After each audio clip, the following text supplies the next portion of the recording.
Is Islam against civilization? When we look at the history of the Arabs, we find that the Arab mind experienced a paradigm shift. Up to a certain point long ago, the utmost aspiration of an Arab was to have a few sheep, a few palm trees, or a few camels.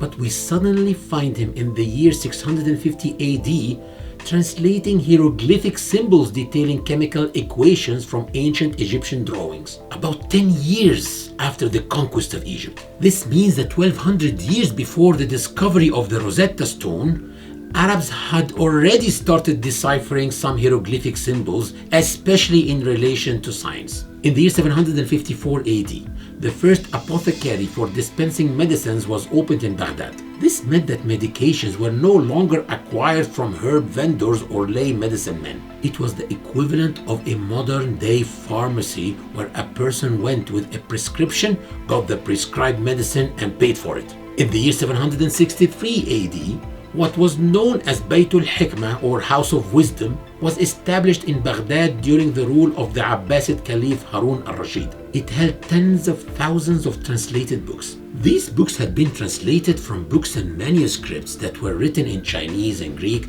amongst many other languages. And the reason for this huge translation movement was that this caliph had encouraged the translation of books from other languages and had proclaimed that anyone who translated a book would receive the equivalent of that book's weight in gold. In the year 763 AD, the first hospital was opened in Baghdad. It was called Ibimaristan. Prior to that, the sick were tended to in their homes. But from then on, seriously ill patients were moved to the hospital to be cared for. So the concept of hospitals actually started with the Arabs in the year 763. In the year 780 AD, a man called Jabir ibn Hayyan, known in scientific Latin books as Geber, who is also known as the father of chemistry, invented around 20 laboratory instruments. The word chemistry, by the way, comes from the Old English word alchemy, which in turn comes from the Arabic word alchemia. At that time, they used to take Arabic words and add them to their languages because Arabic at that time was the language of science. Nowadays, we take English words such as television and internet and use them in our language because English is now the language of science. But back then, Arabic was the language of science. So anyone who wanted to become educated had to learn Arabic. Just like nowadays, there are many subjects that one cannot learn without first learning Western languages, and in particular English. Al-Khwarizmi, known in Latin as Algorithm, is the one who invented the decimal system. He is also the one who invented algebra. And he wrote a book called Al-Mukhtasar fil Hisab wal Jabr wal Muqabala, which means the compendious book on calculation by completion and balancing. I can assure you that without the zero invented by Al-Khwarizmi or algorithm, we would not have today any computers, laptops, or digital instruments. In 796 AD, Al-Fazari invented the astrolabe. This is an instrument that can locate directions, can locate stars, and can function as a clock. I want to point out that at that time, half of the population of Europe was still idol worshippers. All of Eastern Europe, including countries like Hungary and Romania, were still pagans, while Arabs were accomplishing all these feats. During the 9th century, mental patients in Europe were thought to be possessed by the devil and were therefore burned alive. Meanwhile, in Egypt, the first psychiatric hospital was established and patients were treated there with the Quran, with music, and with sedatives. Ironically, nowadays, it is people in Arab countries who believe that mental patients are possessed by the devil or by jinn and such things. The first turbine that produced hydraulic energy was invented by Arabs in the year 850 AD. In 859, Princess Fatima al-Fihri established a university called the University of Al-Qarawiyyin in Fas, Morocco. This was the first university that gave degrees to its students. Prior to that, students even in Arab and Islamic countries attended universities in order to attend lectures and circles and gain knowledge. But in this university, for the first time, education became regulated and the concept of university degrees that followed a tiered system was introduced. Around 864 AD, Abu Bakr al-Razi wrote tens of volumes on medicine, chemistry, and physics. His books were translated to many European languages, most importantly to Latin. And during the Renaissance, the Europeans depended on the works of that great scientist. In 875 AD, Abbas ibn Firnas succeeded in flying a considerable distance in a flying contraption he had invented. He eventually went down, probably because his contraption had only wings but no tail. Actually, it is not fair to recognize this man solely in the field of aviation, because he also had a great role in the widespread production of glass. This is because he was the first person who was able to produce glass from silica or sand. Prior to that, glass was only produced from quartz, which is very expensive, and that is why it was only found in palaces and houses of wealthy people and caliphs. But because of Abbas ibn Firnas, glass became widely available and commoners were able to acquire it. In 925, Al-Razi described in his book Al-Asrar, or The Secrets, the method of oil refinement, and he was able to extract kerosene from oil and started its use as fuel for lanterns. In 930, in Baghdad, the first grid for drawing of maps was invented.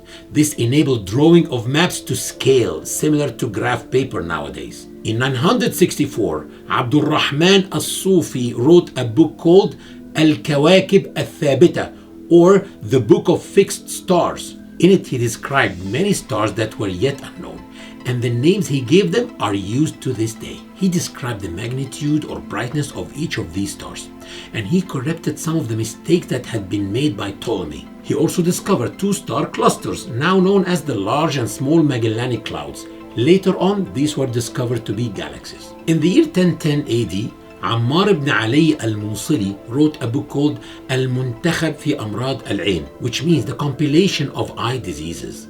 In it, he detailed 6 different eye operations, and he was the first one to enable the treatment of cataract. Before that, anyone with cataract was doomed to blindness, but he was able to invent the injection syringe, a hollow needle through which opaque lens material could be evacuated from the eye in order to restore vision. In the year 1030 AD, Ibn Khalaf al-Muradi wrote a unique technological manuscript called Kitab al-Asrar fi Nata'ij al-Afkar, which means the Book of Secrets in the Results of Thoughts.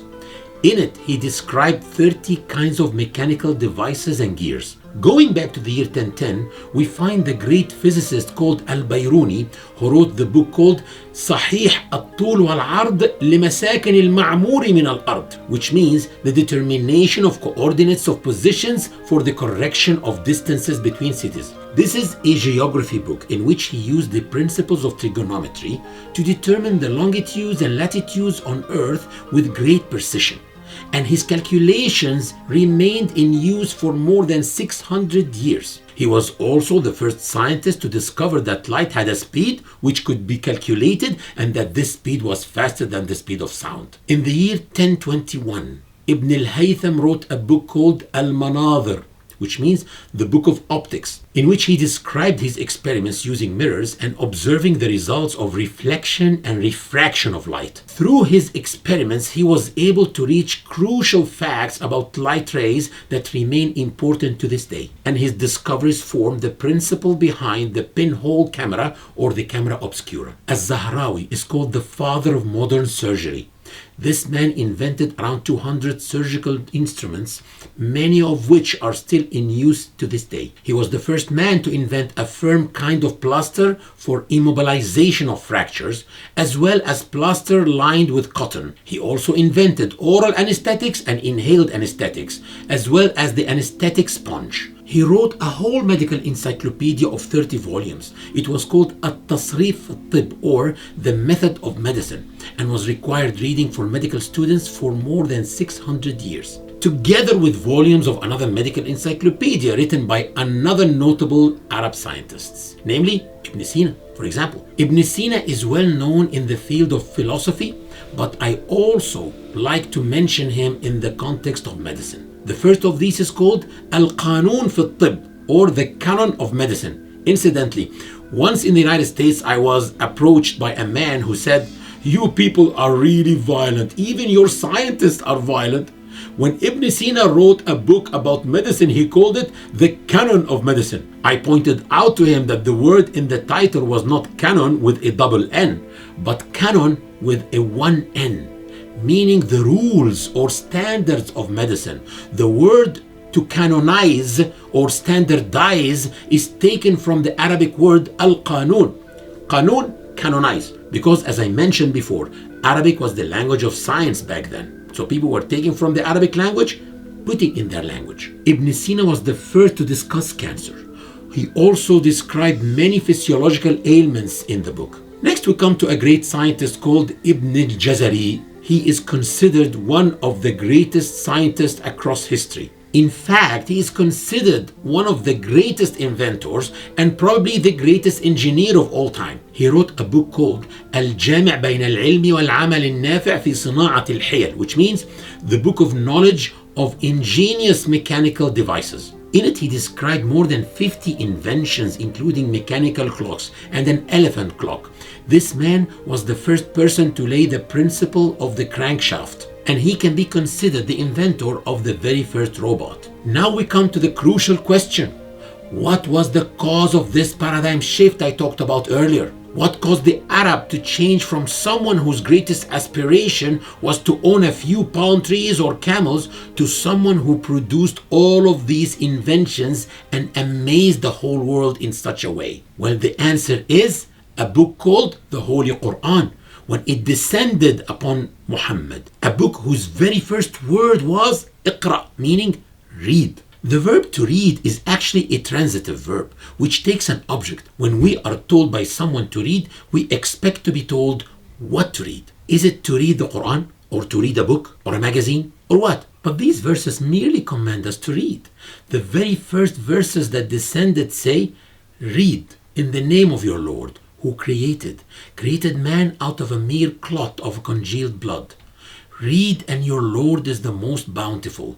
He who taught by the pen, taught man that which he knew not. Imagine what it was like for an Arab to be suddenly exposed to the command to read, repeated 2 times in succession. The verses also mention the pen. What a pen! There must have been entire cities in the Arab Peninsula back then that did not even have a single pen. This what caused the paradigm shift in the Arab mind itself. The turning point was that the reason behind the creation of the entire universe was revealed. In Surah At-Talaq, there is a verse that explains just that. It says, Allah it is who created the 7 firmaments, and of the earth a similar number. Through the midst of them all descends his command, that you may know that Allah has full knowledge and is well acquainted. In other words, God created this magnificent universe so that we may know, so that we may seek knowledge and understand all about this creation. So how long is one required to seek knowledge? For how many years? Well, the Prophet, peace be upon him, urged us to read a certain surah every single week. And that is Surah Al-Kahf, or the cave. Why is that? Is it for the blessings that it will confer upon us? I really don't think so, because all of the Quran is a source of blessings for its reader. So if it were a matter of blessings, then the Prophet would have just told us to read any surah every week. But the fact that he specified Surah Al-Kahf means that this particular surah or chapter contains certain concepts that need to be revived in the mind of a Muslim at least once a week. One of these concepts is present in the conversation between Prophet Moses and his aide, which is narrated in Surah Al-Kahf. He says to him that he will not stop walking until he reaches the junction of the 2 seas, even if he has to keep walking for tens of years. Why does he say that? Well, there's a saying by the Prophet, peace be upon him, which is narrated by Ubay ibn Ka'b, that explains the story. Prophet Moses stood up once and gave a speech among the children of Israel. So they asked him, who is the most knowledgeable person of all? He answered, it is I. He probably said that because being the prophet of that era and being one of the resilient messengers of God, he truly believed that he was the most knowledgeable. But God reprimanded him for not saying that only God knew the answer to that question. When faced with a question he did not know the answer to, he should have said, God knows best. So Moses then asked God, is there anyone who is more knowledgeable than me?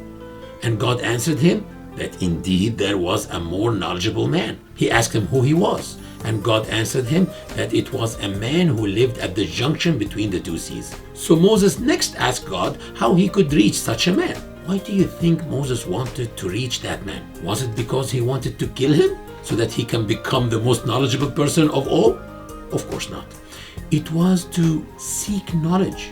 It was so that he can learn from him. Prophet Moses was ready to walk for tens of years just to meet a man who was more knowledgeable than him in order to learn from him. So it is the Quran that caused the paradigm shift I spoke about. The first word of the Quran that descended was Iqra, meaning read, and the last verse says, have taqwa, which means fear a day when you shall be brought back to Allah, then shall every soul be paid what it earned, and none shall be dealt with unjustly. And between the first word, read, seek knowledge, and the last word, have taqwa, or fear God, there were 23 years of edification by the Quran and by the Prophet, teaching us that seeking of knowledge must be conducive to piety, because knowledge that does not lead to piety and righteousness is absolutely worthless. Thank you.